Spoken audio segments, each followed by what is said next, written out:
Mushroom farming जर्नीचा आजचा एक खास अपडेट. डे 7, 8 आणि 9मध्ये नेमका किती फरक दिसला?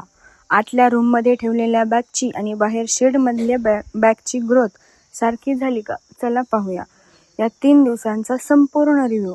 डे 7ला दोन्ही बॅगमध्ये मायसेलियमची ग्रोथ चांगली सुरू होती, पण शेडमध्ये ठेवलेल्या बॅगमध्ये ग्रोथ थोडी जास्त वेगाने होत असल्याचं दिसतंय. डे 8ला पांढऱ्या मायसेलियमचं जाळं अजून जास्त प्रमाणात पसरायला सुरुवात झाली आहे.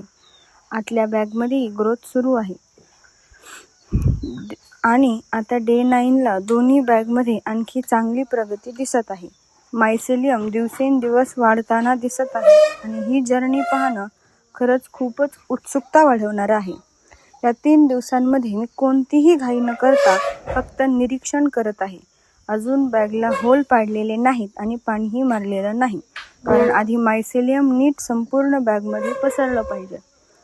आता तुम्ही स्वतःच पहा, रूममध्ये ठेवलेली बॅग आणि शेडमधली बॅग, तुम्हाला कोणत्या बॅगमध्ये जास्त ग्रोथ दिसते हे कमेंटमध्ये जरूर सांगा. अशीच रोजची मशरूम फार्मिंग जर्नी आणि पुढचे मशरूम हार्वेस्टपर्यंतचे सगळे अपडेट्स पाहायचे असतील तर चॅनलला सबस्क्राईब करायला विसरू नका. पुन्हा भेटूया पुढच्या व्हिडिओमध्ये, म्हणजेच डे 10च्या रिव्ह्यू व्हिडिओमध्ये. तोपर्यंत नमस्कार.